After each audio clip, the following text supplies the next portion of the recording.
दोस्तों नमस्कार। जारी है हमारे तीखे सवाल अखिल भारतीय राजीव विचार विकास मंच की ओर से। दोस्तों आज हमारे साथ है जयश्री वानखेड़े मैडम, अमरावती शहर की कांग्रेस महिला अध्यक्ष और पिछले 15 वर्षों से उनका यहाँ कार्य शुरू है और बहुत ही जुझारू और कर्तव्यनिष्ठ महिला अध्यक्ष के रूप में उन्हें जाना जाता है अमरावती शहर में। मैडम आपका स्वागत है। जयश्री मैडम, आप 15 वर्षों से राजनीति में और शुरू से मेरे ख्याल से आप कांग्रेस की सदस्य हैं और आज इतनी मेहनत करते हुए आप अमरावती शहर महिला अध्यक्ष हैं। तो इस 15 वर्षों में अमरावती के बारे में आपके क्या विचार हैं? जब अमरावती की शुरुआत पहले कांग्रेस की सत्ता थी, जैसे प्रतिभाताई पाटिल राष्ट्रपति थे और राव साहब शेखावत आमदार थे, उस समय बहुत से काम अमरावती शहर में हुए। उसके पहले सुनील भाऊ देशमुख भी थे, उन्हें तो विकास पुरुष कहा जाता था कि जो उड़ान पुल वगैरह जो है उनके समय ही जो अच्छे अच्छे काम है उनके समय हुए। उसके बाद राव साहब शेखावत आमदार हुए, वो समय भी बहुत बड़ा निधि अपने को मिला। मुस्लिम एरिया में सबसे ज्यादा काम राव साहब शेखावत ने उस समय किए, क्योंकि हर भूमि पूजन में हम उनके साथ रहते थे। जैसे लाल कड़ी का देखा, पानी का टाकी, रोड, बैंक, मुस्लिम एरिया में बैंक ही नहीं थी, ये राव साहब शेखावत में पहली बार वो एरिया में बैंक दी।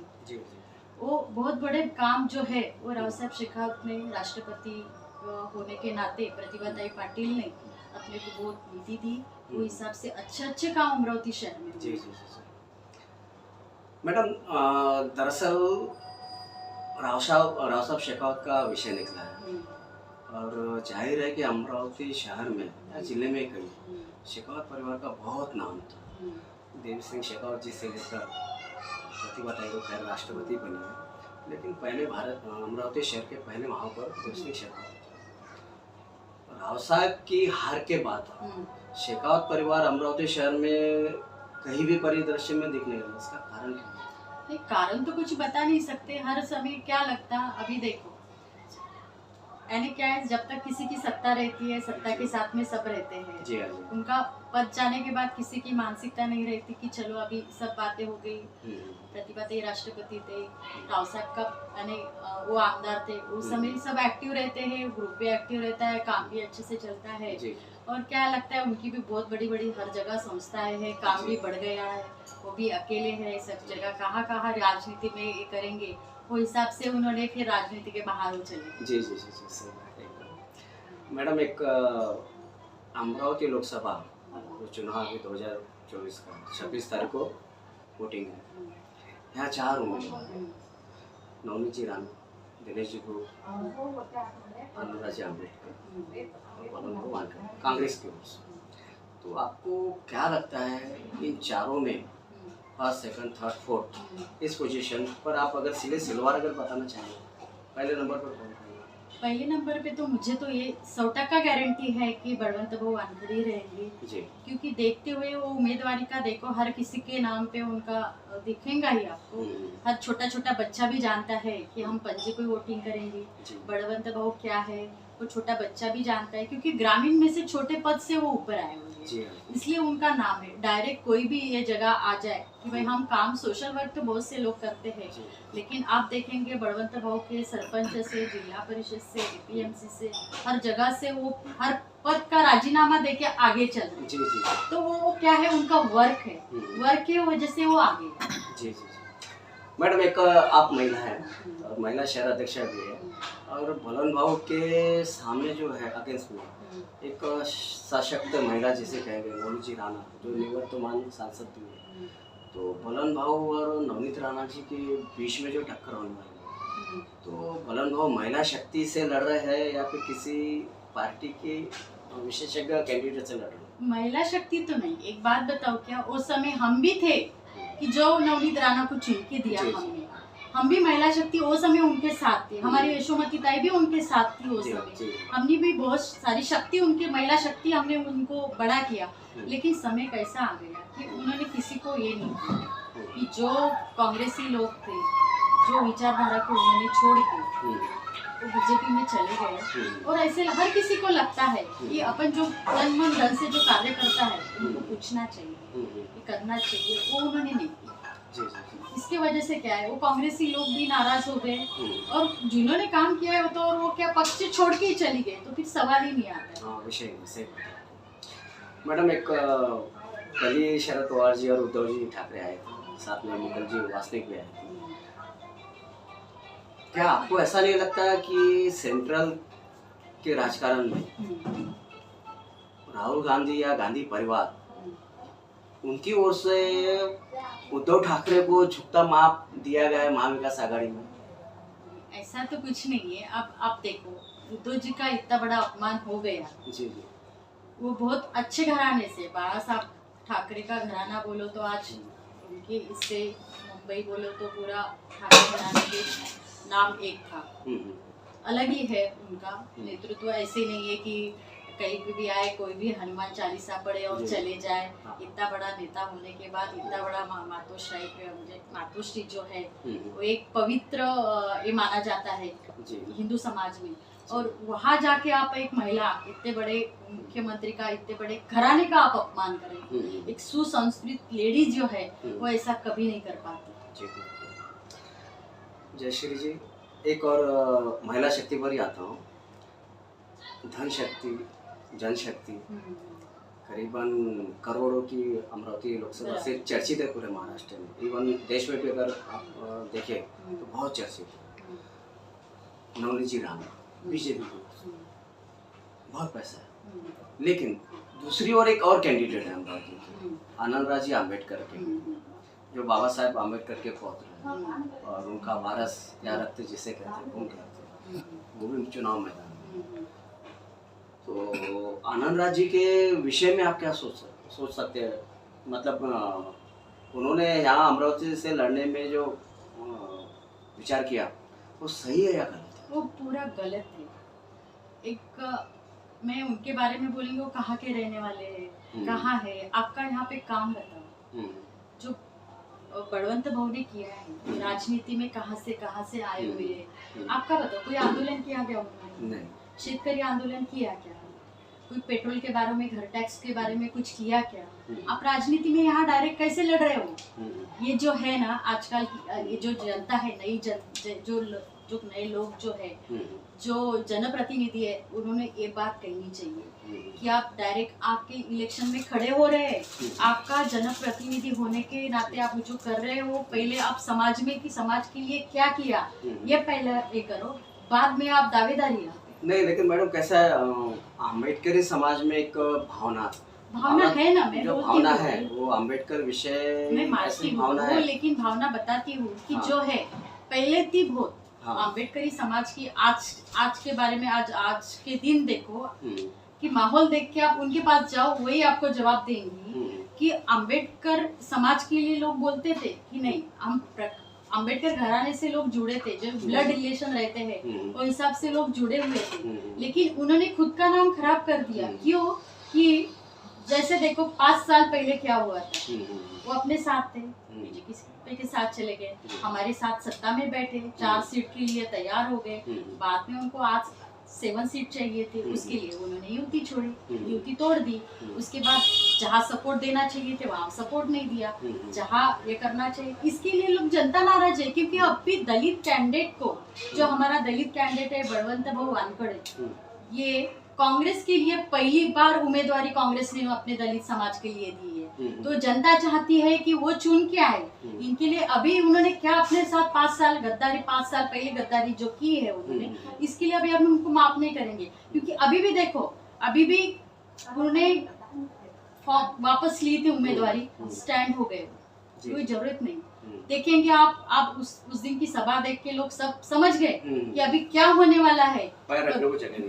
पहले पैर रखने को जगह नहीं थी, लेकिन उस दिन की सभा जो थी साइंस कोर में हुई वो सिर्फ सभा जो थी वो लाइव हुई सभा, जैसे लोग जुड़ते थे कि नहीं अपने समाज के नेता आए हुए, वो हिसाब से लोग जुड़े हुए रहते हैं आपसे, लेकिन वो माहौल ही नहीं है अभी। आप लोग नाराज है क्योंकि वो आप सिर्फ अम्बेडकर घराने का नाम लेके हो कि वो उनके नातू है करके, उनके खुद के घराने से देखो, आपका खुद ब्लड रिलेशन, आप सोच रहे भी बाबा साहब के घर बाबा साहब का नाम खराब कर रहे हो आप। जी जी। जयश्री जी एक स्टेट में आते हैं, महाविकास आघाड़ी और महायुति। महाविकास आघाड़ी में उद्धव जी ठाकरे, शरद पवार प्लस कांग्रेस के जितने भी लीडर्स हैं, बड़ा साहब थोड़ा नाना पटेल वगैरह जितने भी। महायुति में मोदी जी के साथ में एकनाथ शिंदे, फडणवीस और अजित पवार। क्या आपको लगता है कि अजित पवार और एकनाथ शिंदे की जो गद्दारी का जो विषय आया था बीच में, जैसे आमदार लेकर चले गए, विधायक लेकर चले गए, तो उसका असर जनता पर कितना पड़ेगा, हार या जीत में? क्योंकि पिछली बार 2019 में 48 में से 41 सीटें लोकसभा की बीजेपी गठबंधन की और 6 और 7 से महाविकास नहीं, आघाड़ी। ये तो समय वो तो था ऊपर से ही। अब सब लोग अपनी अपनी सेटिंग बराबर लगा रहे हैं, क्योंकि उनको भी मालूम है किसी ने कुछ किया होगा तो उनको तो भुगतना ही है। तो वो झुक के उनका काम कंटिन्यू कर रहे हैं, क्योंकि हर लोग सत्ता में जाना चाहता है, वो हिसाब से उनका काम चालू था। इसीलिए हम उनकी तरफ ख्याल नहीं दे रहे, या जनता भी उनकी तरफ ख्याल नहीं दे रही। सिर्फ कैंडिडेट कैसा है, क्या है, वर्क करेगा, या जो जनप्रतिनिधि है उनके सवाल जो है संसद में अपने ये करेगा, वो हिसाब से सब चलने वाला है। नहीं, लेकिन मेरा कहने का आप प्रश्न नहीं समझे कि देखिए, महायुति में जितने अजित पवार, फडणवीस और एकनाथ शिंदे, इनकी अगर विधायकों की संख्या देखेंगे तो 180 के ऊपर चले गए, ठीक है ना।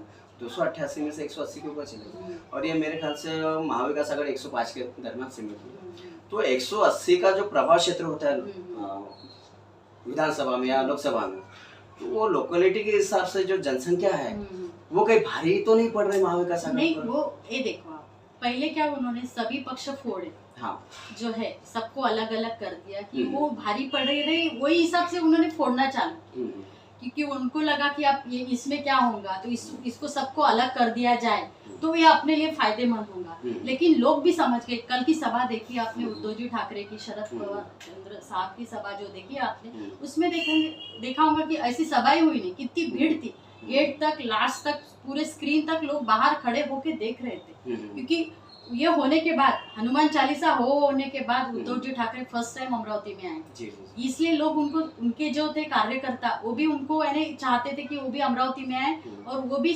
स्फूर्ति से काम उनका चालू है। वो हिसाब से क्या है, उन्होंने शिवसेना फोड़ी, उन्होंने बीजेपी फोड़ी, उन्होंने राष्ट्रवादी फोड़ी, सबको अलग अलग कर दिया। और कार्यकर्ता में प्रॉब्लम आ गई ना, वो कहाँ पे काम करेंगे, जो किसके साथ काम करेंगे, अजीत जी दादा के साथ काम करे या शरद चंद्र पवार साहब के काम करे, ऐसी बात उनमें हो गई है। अच्छा। लेकिन तभी भी सब कार्यकर्ता अपनी अपनी जगह अच्छा काम कर रहे हैं, ऐसा मुझे लग रहा है। और जो भी हम महाविकास आघाड़ी में भी है हम, लेकिन सेटिस्फाई है, हमको इतना गारंटी है कि हम आगे चल के अच्छा काम करेंगे। जयश्री जी, एक मैंने कांग्रेस का घोषणा पत्र पढ़ा है, मैनिफेस्टो। वो मैनिफेस्टो मेरे ख्याल से जितना मैंने स्टडी किया है, 1952 के पहले लोकसभा से लेकर अभी जो होने वाला 2024, इसके बीच में जितने भी मैनिफेस्टो आए होंगे, सबसे बेस्ट मैनिफेस्टो आया होगा। थोड़ा उसके बारे में आप जानकारी दीजिए, क्योंकि मैनिफेस्टो आम जनता के पास नहीं पहुंचा है, ऐसा मुझे भी देखने में आया हुआ है। उसकी जो न्याय योजना है, 5 न्याय योजना या 25 गारंटी से, वो लोगों तक पहुंचना चाहिए। जब मेरे जैसा व्यक्ति उसको पढ़ के उस पर इम्प्रेस होता है या अट्रैक्ट होता है, तो वो लोगों तक पहुंचने के बाद जो राहुल गांधी की जो दृष्टिकोण है, वो लोग एक्सेप्ट कैसे करेंगे? क्योंकि मैंने देखा है कि अभी अमरावती की बात कर रहा हूँ, अमरावती में बहुत से जगह पर घोषणा पत्र पहुँचाने हैं। वो घोषणा पत्र के बारे में आप क्या बताना चाहिए? नहीं, अभी लोग फेसबुक, इंस्टाग्राम और व्हाट्सएप पे ज़्यादा रहते हैं, उस पर तो हमने डाला ही है।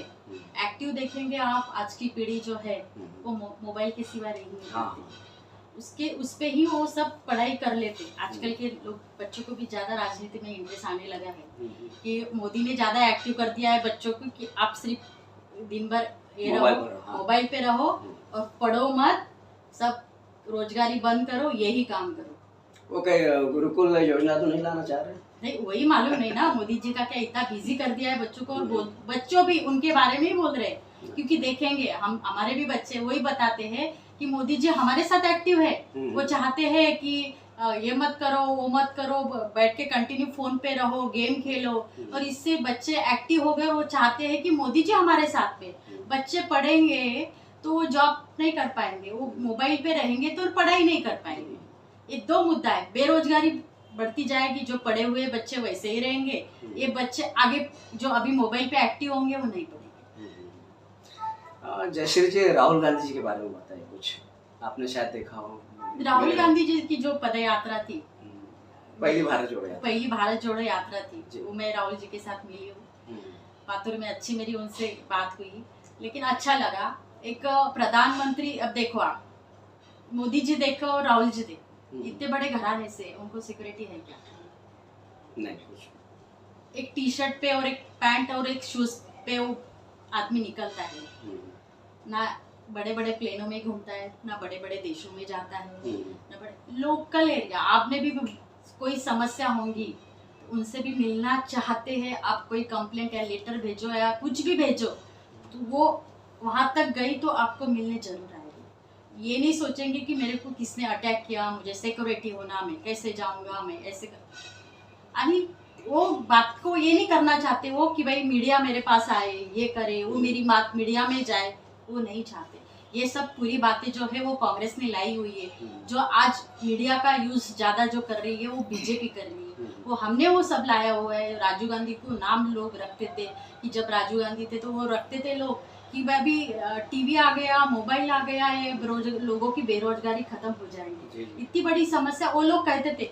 जब राहुल गांधी जी ने, राजीव गांधी जी ने जब लाया था, तो अब क्या है, अब तो आपने पूरा ही खत्म कर दिया। जो हमने किया था वो तो बेचना ही चालू कर दिया। बाकी लोगों का कैसा हुआ ये सोचे ही नहीं आपने। आप बोल रहे थे 1.5 लाख खाते में जमा होंगे, कहाँ हुए? हाँ, आप इधर का बाहर का जो काला पैसा है अपन इधर लाएंगे, मिला क्या? नहीं। रोजगारी 2 करोड़ हम बेरोजगार लोगों को रोजगारी देंगे, लाई क्या? अपने यहाँ की कंपनी जो थी, ये यहाँ से जो प्रतिभाताई पाटिल ने लाई थी वो आप लेके गए, गुजरात लेके गए। जो लोग पूरे रईस है उनको और रईस कर रहे हो, जहाँ कंपनी है वो हटा रहे हो, यहाँ के लोग पुणे मुंबई जा रहे। जो जहाँ की काम वाली अच्छे से लोगों को पढ़ाती है वो कैसे पढ़ाएंगे और कैसे बच्चों के रोजगारी के लिए भेजेंगे? यहाँ के जो प्रॉपर लोग है वो भी चाहते हैं कि हमारे लोग बच्चों को भी अच्छा रोजगार मिले। वो कहा जाए, वो पुणे मुंबई भेज सकते हैं क्या? भेज सकते हैं क्या? मैं यही चाहती हूँ कि जो है शेतकरी, जो जिनके भरोसे अपन रहते हैं, आप देखेंगे इलेक्ट्रिक जो रहती है उनको रात को मिलती है, उनको जो बैंक का जो है वो उनको मिला, सब्सिडी तो मिलती ही नहीं, छोड़ दो उसके बारे में, लेकिन जो है उनका पीक का जो उत्पादन आता है उसको देखो ना। जो सोयाबीन को भाव है वही है 2014 में था, तूर है, सोयाबीन है, जो है एज इट इज है, कोई बदलाव उसमें नहीं आया है। वो समय आपने बोला था हम ये करेंगे, हम वो करेंगे, बहुत बड़ी बड़ी बातें जो मोदी जी ने बोली थी वो अभी तक 10 साल में नहीं मिली है लोगों, इसलिए लोग नाराज है। ये जो रूट के जो होते हैं ना, वो लोगों को बहुत संभालना, आप बड़ी बड़ी जो घोषणाएं करती है वो वहाँ तक नहीं पहुँचते ना, तो वो उसमें भी वो लोग बहुत गुस्सा हो जाते हैं। जयश्री जी, राहुल गांधी जी के बारे में फेमस सोशल मीडिया में मीम्स चलते हैं। राहुल गांधी जी ज्योतिषी है, वो पहले बता देते थे भविष्य में देश में क्या होगा। जीएसटी के बारे में बताया, जीएसटी ने खत्म किया। नोटबंदी का था, नोटबंदी ने अर्थव्यवस्था की कश्ती डुबा दी। मतलब राहुल गांधी जो भविष्यवेता है, क्या आपको ऐसा लगता है कि उनमें एक, जैसे जवाहरलाल नेहरू में एक नजर थी भविष्य को देखने की, तो राहुल गांधी भी उसी पद पर है जवाहरलाल नेहरू जी के? क्योंकि नेहरू जी जो सोचते थे, जो देखते थे, भविष्य में वैसा ही होता था। नहीं, यही मैं कहना चाहती हूँ, सोच राहुल गांधी जी की भी वैसी ही है। वो भी चाहते हैं कि मेरा हर किसान सुखी रहे, जो है उसको जो है वो मिले। आज देखो आप, बड़ी बड़ी कंपनी वाले बड़े बड़े हो रहे, जो जिनको जरूरत नहीं है वो बड़े हो रहे, गरीबों को जो है वो कुछ नहीं मिल रहा, जो है वो वहीं पे है। उनका, राहुल जी का यही है। जो देखो जीएसटी था, जो नोटाबंदी था, ये बहुत बड़े जो मुद्दे थे, इसकी बहुत बड़ी झड़ किसको पहुंची? गरीबों को पहुंची। अमीरों को कुछ नहीं हुआ। उनका जो था वो आपने बराबर ले लिया, बराबर सेट कर दिया, लेकिन जिनके पास कुछ नहीं था उसको पूरा बर्बाद कर दिया। जयश्री जी, एक राहुल गांधी से रिलेटेड सवाल है। राहुल गांधी का जो संघर्ष है, जो उन्हें पप्पू बनाने में जो करोड़ों रुपए खर्चा किया, हजारों करोड़ रुपए खर्चा किया, लेकिन वो संघर्ष से भी निपटने के बाद जो राहुल गांधी ने ये 2 साल में जो संघर्ष किया, देश को समझने के लिए, वो संघर्ष आप अगर पीछे जाए भूतकाल में, महात्मा गांधी और डॉक्टर अम्बेडकर ने भी ऐसे ही संघर्ष किया। तो आप राहुल गांधी जी को किसके ज़्यादा पास समझते हैं? वो समय समय की बात रहती है। वो समय डॉक्टर बाबा साहब अम्बेडकर ने भी काम अच्छा किया था, लेकिन अब समय अलग है। समय अलग है। राहुल जी का जो समय है, उन्होंने भी उनके दादी को हाँ खोया है, उनके पापा को आंखों के सामने खोया है, लेकिन वो अभी भी स्टैंड है। मेरा क्या होगा वो नहीं देख रहे कि मैं मेरे घराने का वारस हूँ, ये नहीं देख रहे हो। उनका काम कंटिन्यू चालू है कि अभी भी उनको पीछे पड़े हैं ना, लेकिन उनको कोई ये उनके पीछे कोई है ना, वो अब खुद को डर रहे कि भाई ये मुझे लोग मार डालेंगे, ये वो करेंगे, मेरे घर का तो इतना बड़ा ये हो गया, ये बारे में वो बिल्कुल नहीं सोच रहे। लेकिन उनका काम कंटिन्यू चालू है। आगे का भी सोच रहे हैं कि जो मेरे साथ, मेरे दादी के साथ लोग पुराने लोग जुड़े थे, मैं अभी मेरी बात ही निकली हूँ तो मेरे दादाजी भी स्वतंत्रता संग्राम सेनानी थे, तो वो भी कहते थे कि वो जमाने में हमने इंदिरा जी गांधी के साथ कैसे काम किया, हम जेल में कैसे रहे, कि वो जेल की बात थी कि पंडित नेहरू कैसे रहते थे, यानी हम भी सुनते थे। इसलिए मेरे को भी अच्छा लगता कि नहीं कितने कि भाई आज लोग कुछ मिलता है तो राजनीति में काम करते हैं, लेकिन हमारे दादाजी ने वो समय नहीं सोचा था कि आप पूरा जो घर दार छोड़ के जो राजनीति में 2-2 महीने जेल में रहते थे। अच्छा। तो वो समय अलग था कि उसमें क्या था कि मैं खुद का नहीं देखती थी, खुद का घर नहीं देखना चाहते थे, लेकिन जो मेरा समाज के जो पूरे लोग हैं, दुनिया के लोग जो आगे अंधेरे में रहेंगे, उनके बारे में वो सोचते थे। वैसा ही जो सोचना है राहुल गांधी जी का सोचना है कि आगे चल के क्या होगा, ये लोग क्या कर रहे हैं। पहले साल 70 बोलते थे कांग्रेस की, 70 साल में कांग्रेस ने क्या किया, लेकिन कांग्रेस ने किया वो तो अच्छा किया, लेकिन आप तो जो कांग्रेस ने किया वो बेचने का काम कर रहे हो। यही कहती हूँ कि नहीं, राहुल गांधी जी की जो विचार धारा जो है, क्योंकि वो ब्लड रिलेशन रहते हैं, वही हिसाब से वो चल रहे हैं, और वो सब सर्वसामान्य लोगों को लेके चल रहे हैं। जो गरीब हो, सर्वसामान्य हो, अमीर हो, सबको एक ही लेके चल रहे हो। जयश्री जी, कांग्रेस में एक और बड़े लीडर का ऐसा समझो कि उदय अभी हुआ है। पिछले साल मल्लिकार्जुन खड़गे जी अध्यक्ष बने और राहुल जी ने कहा कि मैं प्रधानमंत्री के रेस में नहीं। तो आप क्या सोचते हैं, मल्लिकार्जुन खड़गे जी का नंबर इस बार पीएम के रूप में?